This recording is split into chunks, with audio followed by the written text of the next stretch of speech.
ये कहानी है दो इंसान की जो कि बहुत ही बीमार थे और एक ही हॉस्पिटल से दोनों अपना इलाज करा रहे थे।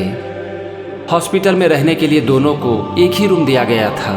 उसमें से जो एक आदमी था वो थोड़ी देर के लिए अपनी बेड पर बैठ सकता था और उसका बेड जो था वो कमरे की खिड़की के पास था। और दूसरा आदमी जो था उसकी तबीयत थोड़ी ज़्यादा खराब रहती थी, इसीलिए वो दिन भर अपने बेड पर ही सोया रहता था। कुछ दिनों के बाद दोनों में दोस्ती हो गई और पहला आदमी जिसका बेड खिड़की के किनारे था रोज सुबह और शाम खिड़की से बाहर जो भी देखता था उसके बारे में अपने दोस्त को बताता था और उनका दोस्त उनकी बात को बड़े ही ध्यान से सुनता था। वो खिड़की से बाहर देखता था और अपने दोस्त को बताता था कि बाहर एक सुंदर सा बीच है, समुद्र का पानी एकदम नीला है, बीच के किनारे एक सुंदर सा पार्क है और छोटे छोटे बच्चे उस पार्क में खेल रहे हैं।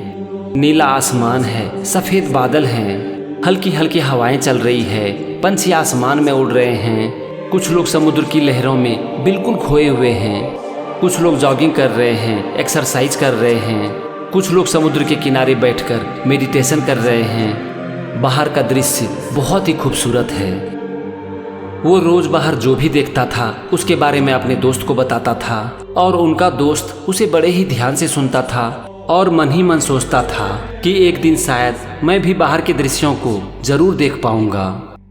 कुछ दिन तक ऐसे ही चलता रहा, लेकिन एक दिन अचानक से उस आदमी की जो कि खिड़की के पास था उसकी मृत्यु हो जाती है। जब उनके दोस्त को इसके बारे में पता चला तो पहले तो उसे बहुत दुख हुआ, फिर उसने नर्स से कहा कि मेरे बेड को खिड़की के किनारे लगा दो। इस पर नर्स ने उस आदमी के बेड को विंडो के किनारे लगा दिया। वो बहुत कोशिश करके उठकर बैठ गया ताकि वो खिड़की से बाहर के नज़ारों को देख सके।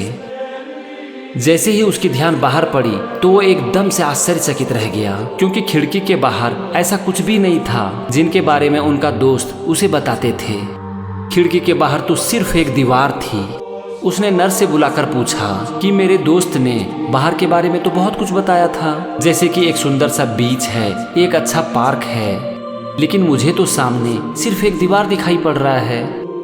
इस पर नर्स बोली कि वो आदमी तो अंधा था और वो तो कुछ भी नहीं देख सकता था। तो उस आदमी ने नर्स से पूछ दिया कि मेरे दोस्त ने मुझसे झूठ क्यों बोला। इस पर नर्स बोली कि मैं नहीं जानती हूँ कि आपके दोस्त ने आपसे झूठ क्यों बोला, लेकिन हाँ, मैं इतना ज़रूर कह सकती हूँ कि उन्होंने जो कुछ भी किया वो आपकी खुशी के लिए किया। दोस्तों, हमारी लाइफ की प्रॉब्लम चाहे कितनी भी बड़ी क्यों ना हो, लेकिन अगर हम चाहें तो दूसरों को थोड़ी खुशी तो दे ही सकते हैं। और खुश रहने का जो सबसे अच्छा तरीका है वो है खुशी दो, क्योंकि खुशी को आप दूसरों से जितना शेयर करते हो आपके जीवन में खुशियाँ उतनी ही बढ़ती जाती है।